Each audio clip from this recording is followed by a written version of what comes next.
Hello everyone! It's been some time since I last talked about an old Japanese monster movie, so today, let's take a look at 1958's The H-Man, original title Bijou to Ekitai Ningen, or Beauty and the Liquid People, directed by Ishiro Honda. The authorities are mystified when the body of a man who has been hit by a car disappears, leaving only his clothing and personal effects under the vehicle. The discovery that he was a narcotics dealer leads them to suspect he fled the scene and has gone into hiding, so the police and his gangster enemies put surveillance on his girlfriend, expecting him to make contact.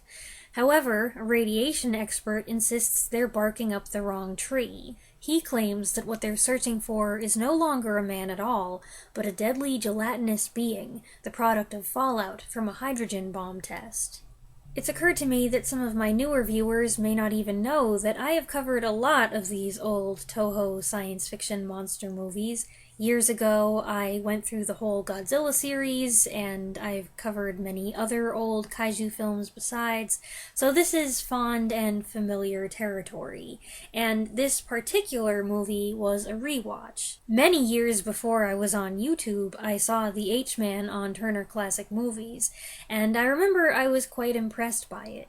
It's different from others of its ilk, not just because there's no giant rubber-suited monster stomping around, but because the story focuses more on the mystery and the criminal investigation.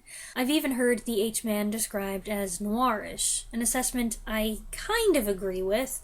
It's not in black and white, and I do feel that that is essential for a true film noir. I'm one of those people, I'm a stickler like that, but there are plenty of noirish elements. It's a crime drama full of gangsters and detectives, a bulk of the action takes place at a nightclub, a torch singer is a key character, the inciting scene occurs at night in a driving rainstorm, and they've even got multiple people wearing tan trench coats.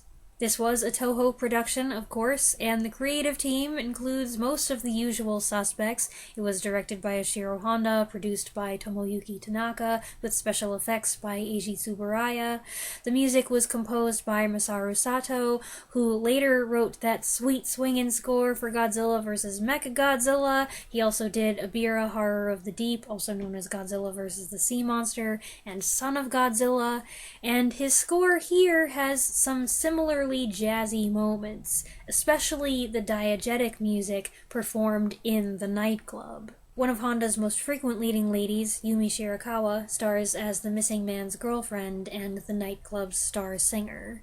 She's the classy, conservative entertainment in the joint. After the scantily clad dancers finish their routine, she comes out in her evening gown and performs a romantic ballad, which is quite the change of pace. The song lyrics are in English, no matter which version you watch, and the singing was performed by Martha Miyake, who seems to have only worked on this one movie. The rest of the cast contains familiar names and faces. Kenji Sahara plays the earnest young biochemistry professor, who also develops a bit of a crush on the singer, and Akihiko Hirata plays the lead detective and his skeptical friend, who laughs off his crazy ideas about contaminated rain and people melting, until the evidence becomes irrefutable. Yoshio Tsuchiya appears as well, also playing a policeman, and I do believe that this is Godzilla suit actor Haruo Nakajima making an appearance as an unlucky fisherman.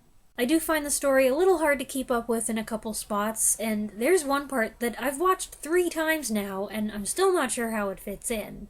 But while there is an extensive focus on the plot, the big draw is still the special effects. The liquidy, blobby slime that gloms onto its victims and melts them away. There are some intriguing visuals here. The sequence with the fishermen exploring the ghost ship is especially good, very spooky, and in the crucial nightclub sequence, Tsuburaya's team accomplishes much with relatively little. The deaths are great and very original. I like the way the victim crumples in on himself and the clothes deflate as the body dissolves, and it's all accompanied by this creepy, bubbly sound effect. There's a lot left to the imagination, but what we do see is very effective, and then the new organism rises as a glowing green humanoid.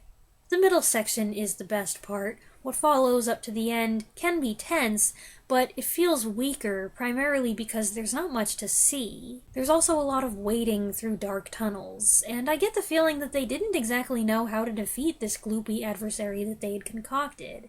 They come up with an iffy, vague resolution, and all but acknowledge at the end, yeah, we don't know if we actually got him or not. But maybe you like the ambiguity and the ominous tone. Given the H-Man's physical consistency, this movie often gets placed in the blob subgenre, and I don't have any quibble with that. I do object, though, to some claims I've seen that stated that either this movie was a ripoff of The Blob, starring Steve McQueen, another movie that I've already reviewed, or that The Blob was a ripoff of this movie.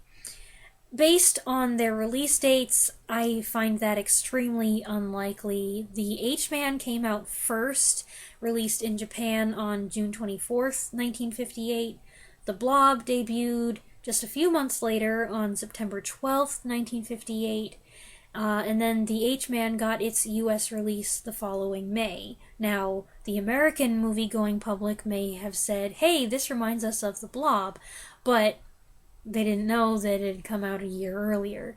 I haven't done any research to find out if either production was influenced by the other, but based on the closeness, I don't think that could be the case.